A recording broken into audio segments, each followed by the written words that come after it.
In my family, it's a tradition to pick out the perfect Christmas tree to display in our house right after Thanksgiving. I don't know about you, but I've always been curious about how these special trees grow to become the beautiful centerpieces that they are in our house. So I decided to stop by my local Christmas tree farm, the Jordan Lake Christmas Tree Farm here in Apex, North Carolina, and take you on this journey with me. Where you live actually determines the types of trees available to you. Some trees can withstand colder temperatures than others. Tree farmers use the United States Department of Agriculture's Plant Hardiness Zone Map to determine which tree types will thrive on their farm.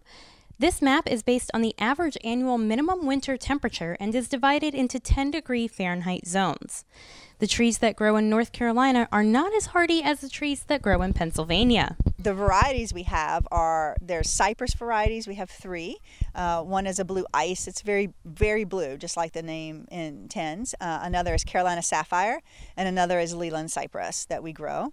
We also grow cedar, which is a traditional North Carolina Christmas tree. A lot of people remember just going out in the woods and cutting down a cedar tree as their Christmas tree. So we do have some of those.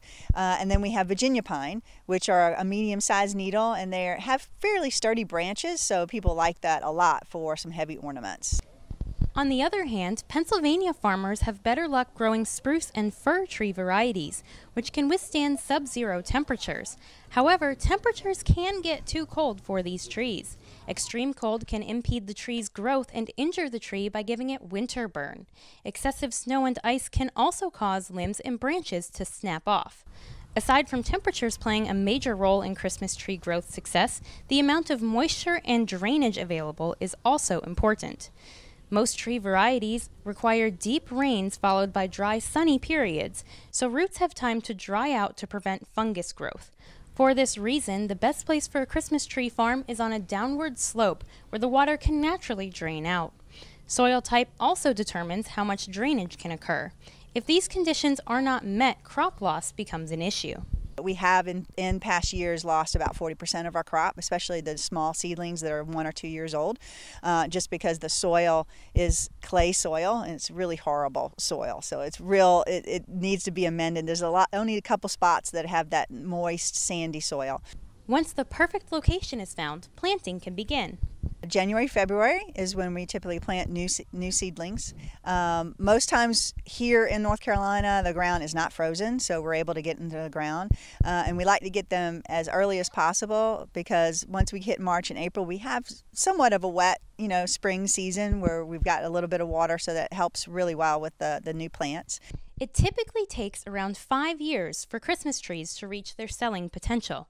Throughout that growing time, pest control and shearing become the priority. Our biggest pest is an animal, more as in deer, and so they like to nibble on a lot of our young trees, and they will take them down as far as eating them, and then those bucks will also run their antlers all up and down the tree, and they'll just take all the branches off the tree. And mostly they do that with the Leland cypress. They're not scented and they're very soft, so they like that. There's no scent to them, and we do try to buffer those Leland cypress in among trees they don't like, but they still get their mouths on the other ones and are eating them. Other pests that we have are pine tip moth for our pine trees. They will destroy a whole run and a whole branch of a pine on a pine tree. So typically a lot of that stuff we can shear off when we're shearing them, but the top is really what we want to preserve. So we do spray, we do chemical sprays, pesticides on some of our trees, but we try to limit that as much as possible.